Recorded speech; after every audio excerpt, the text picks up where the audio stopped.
The Pittsburgh Penguins have picked up their play lately, and Sidney Crosby hits another major milestone. Hunter Hodies of Locked On Penguins is here to talk about that and what it'll take for the Pens to make the playoffs. All that and more on today's Locked On NHL podcast.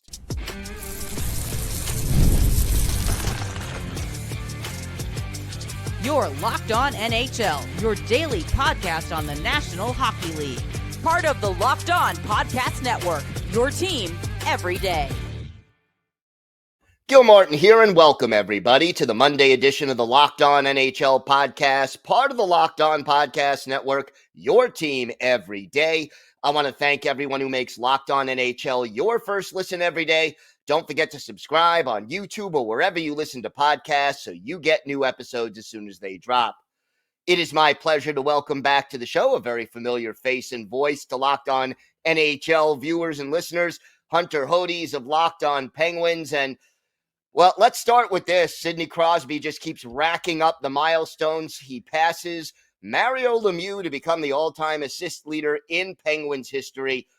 What does this mean for Sidney Crosby, and is it more special because it's Mario Lemieux he passed? It's definitely a bit more special, obviously, because Mario is the greatest player in this franchise's history. I still have him up there. Sid, he's still number two. If you want to say 1B, you can put him there as well. But I have Mario still a little bit above Sid. But again, that's just my personal opinion. But, you think coming into the league, Sid, he's the next one. He's the next one, right? And you think, man, it would be awesome if not only he lives up to the hype, but he breaks all of Mario's records. Well, there's one right there that he just broke. All-time assist leader. Points is next, Gil. I think he's going to get that before he retires. And then goals as well. I think he's also going to get that record before he retires as well. That one I think is going to be maybe a bit harder of the two, but I still think he's going to get it before he retires. But seeing him break a record like that, I think one that basically everyone for at least a long time felt was never going to be broken. Again, it really is surreal. And it came right from Sid's office below the net. He threaded that pass beautifully right to Michael Bunting. He puts it in the back of the net, makes no mistake with it. Just a vintage Sidney Crosby play. And he was great all game tonight. He's been really good these last several weeks. One of the biggest reasons, in my opinion, why the Penguins have really climbed back into this race and why right now they actually are in the final playoff spot in the Eastern Conference, but the Ottawa Senators do have a few games in hand.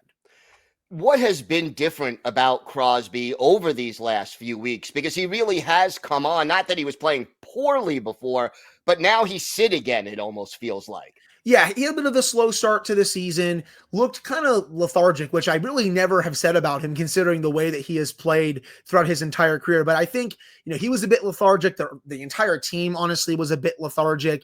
But then ever since it feels like for me, that game against Vancouver, he's been on fire and the rest of the team has also been on fire as well. They're 10-4-1 during that stretch. They have an opportunity to finish the month or the stretch, 11-4-1 heading into the new year.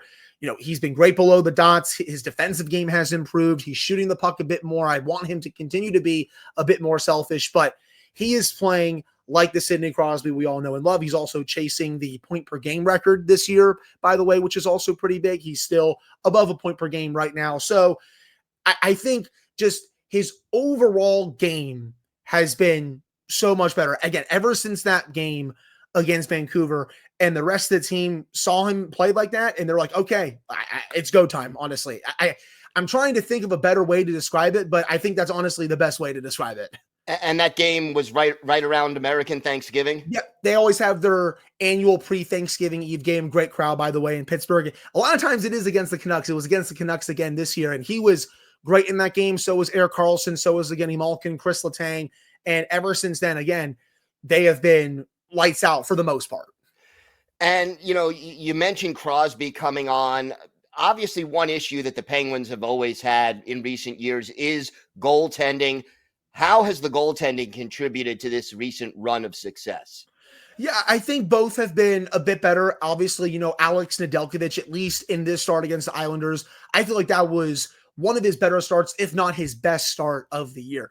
I'm not really going to pin both of those goals on him that he allowed. One really bad balance, another one was a deflection, but he was making timely save after timely save, something the Penguins really haven't had a lot of from either netminder this year. Honestly, the goalie that's made most of the timely saves, Joel Blomqvist, he's down in Wilkes-Barre right now, and we're not sure if we're going to see him, for the rest of the season, though. It could happen if one of the goalies gets traded at the deadline. We'll have to see, but he's going to be up here full time, I think, at some point. But he's at least been a bit better these last couple of starts. And for Tristan Jarry, obviously he had a really poor start to the season, goes down to Wilkes-Barre, tries to figure out his game a little bit more.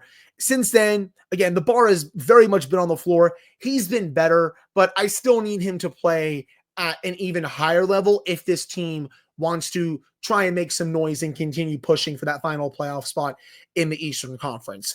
He's, again, playing a bit better, but I feel like if he can get to a little bit above average, that type of spot, I think they'll be in decent shape heading into 2025 here.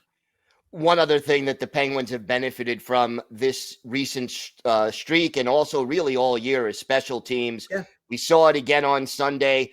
2 power play goals against the 32nd ranked Islanders penalty kill, but still 2 for 2 on the power play. Talk to me about the importance of special teams for the Penguins this year.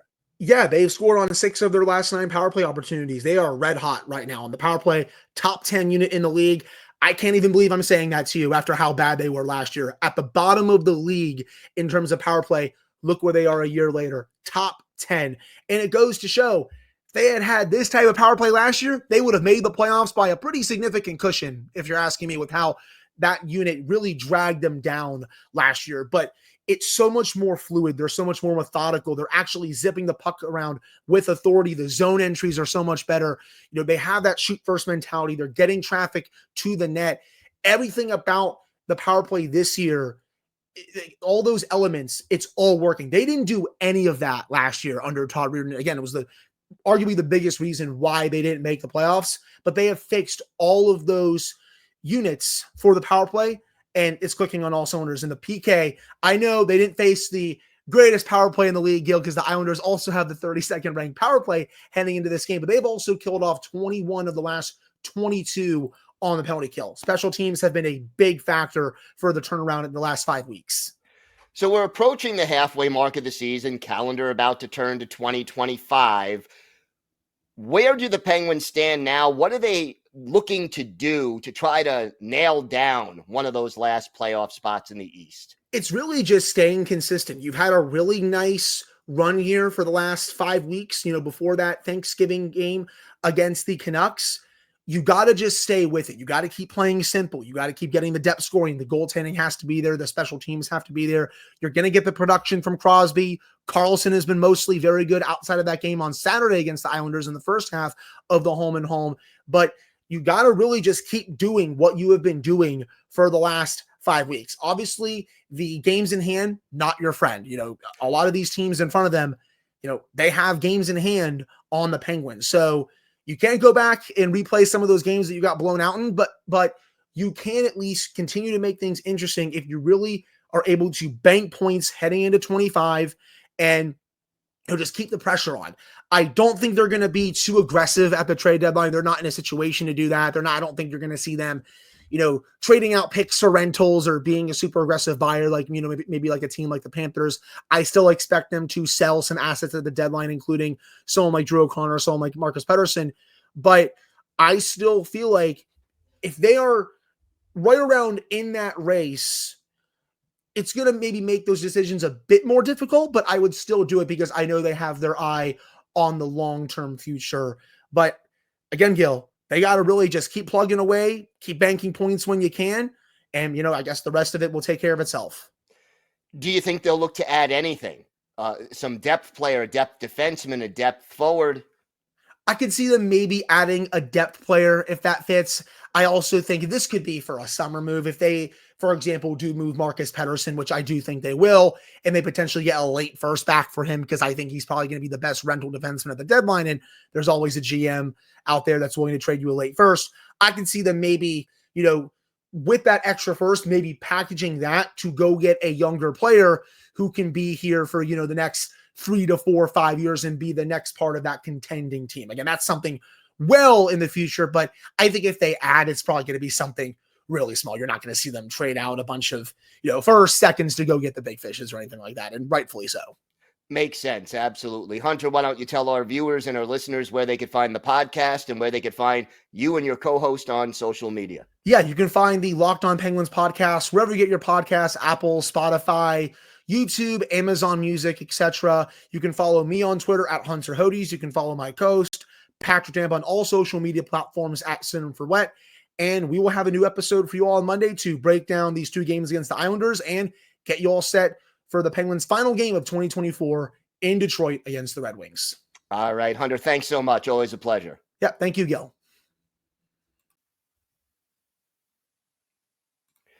Did Rocket Money help you find any subscriptions you forgot about or that you were paying for twice? Well, that definitely happened to me. I had a few subscriptions I didn't even realize I was still paying for, and Rocket Money made it so easy to track them all down. It's like having a personal assistant for your finances.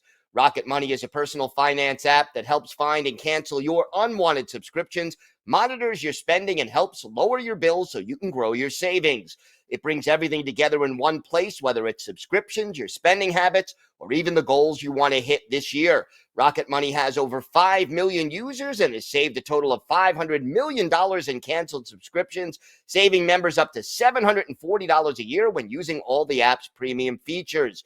For me, one of the best features is the subscription tracker. I've used it to cancel services I wasn't using anymore, and I've already saved a ton. So cancel your unwanted subscriptions and reach your financial goals faster with Rocket Money. Go to rocketmoney.com/lockedon today. That's rocketmoney.com/lockedon. rocketmoney.com/lockedon.